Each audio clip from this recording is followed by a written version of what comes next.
Hey everybody, Father Warner here. Today is the Friday of the third week of Lent. Our texts are taken from Hosea chapter 14 verses 2 to 10, and the Gospel is taken from Mark chapter 12 verses 28 to 34.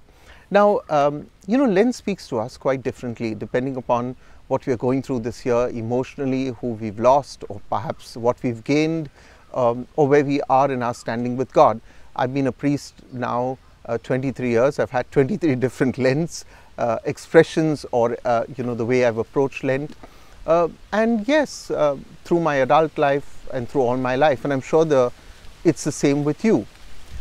Now, when I was in the seminary, this was early 1991 when I joined, at that point of time, the focus of spirituality was more on a psychosocial approach. I think at that point of time, we didn't somehow a more traditional seminary formation seemed to be, as it were, frowned upon. The late Father Leslie Ratis used to always tell us, you guys don't know what the church teaches, you know what everybody else has to say about the church. And I think in many ways what he said was absolutely true. Now, why do I say this? You see, if your grounding in the faith is absent, then all other expressions of the faith, no matter how fascinating they may seem, how in tune they may be with the world, all these are rather meaningless. Now, virtue, they always say, lies in the middle. When Christ had to approach faith, he approached it with the hierarchy of truths. What was most important? That was what he spoke about very emphatically, the hierarchy of truths. Now, Christ did not play to the gallery, which very often is happening today. What do people feel about religion? What do they feel about spirituality? How do we approach theology? No. Christ went straight to the hierarchy of truths. Now, at the time of Jesus, the love of God was layered under mountains of traditionalism.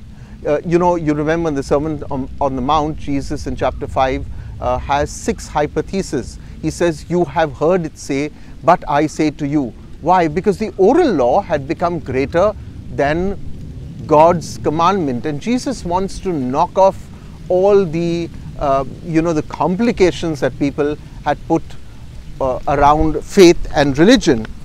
So in doing this, Christ did not rule out the core, and that's the point I want to make, because sometimes in this great rush to sound relevant to our times, we forget the core of faith, core of spirituality.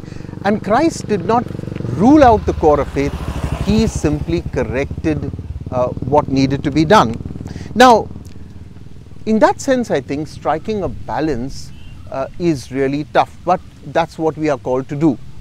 Now, Jesus Christ in today's text, in the Gospel of Mark, in chapter 12, was asked by the scribes. They said, what is the first commandment? Very interestingly, what is the first commandment? Jesus, of course, does not only give them one, he gives them 2. We know them to be, he says first, and that's what he does. He first puts the hierarchy of truths, he places that right before them. What does he say? You will love your God with all your heart, with all your soul, with all your mind. This is key. This is fundamental.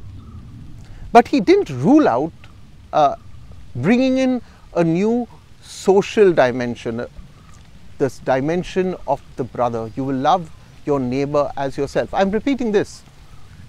He brought the focus back to the love of God, but he did not diminish the love for the neighbor. He didn't invert it. He didn't say, in order to love God, you must first love your neighbor. No, love God first. And I say this because when we as members of the church, clergy, parish institutions start focusing only on the love of neighbor, what we end up doing is social work. We are not involved in Christian charity. Christian charity is not to be understood as giving things to others. Caritas means love, and Christian love stems from Christ himself. It must. So Jesus was very clear. The fundamental is the love of God. Put that first, and then whatever you want to discuss, bring to the table is great, because then you always have Christ as the center of all your discussions. Now, you can see that in the first reading taken from the prophet Hosea, chapter 14, almost the end of the prophet Hosea, the people have forgotten God completely, and that's what could happen to our generation if it hasn't already happened. There are many people who rule out God entirely, or even sometimes in the church, they're so involved in our activities that the core of spirituality is completely lost. And the prophet Hosea has to address a people who have completely forgotten God. In fact, Hosea is emphatic when he speaks about this. He says, come back to me with all your heart, come back to your God. And then he says something very interesting. He says, provide yourself with words. Why? Because they had completely forgotten how to even talk to God. They had forgotten their sins. Provide yourself with words. And I think he was practically doing a modern penitential rite for them. Provide yourself with the right words. Don't go to God and say what you ought not to say. First say, I have come with my failing, with my sin to you.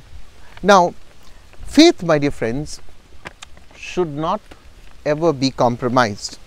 And I think the readings during the season do not allow us to do that. And I'd like you to see that. This season of Lent, let us put God first. Thank you for joining me, and I'll see you again tomorrow. I do hope you like this teaching. Subscribe to it if you do, and share it with your friends. Bye for now.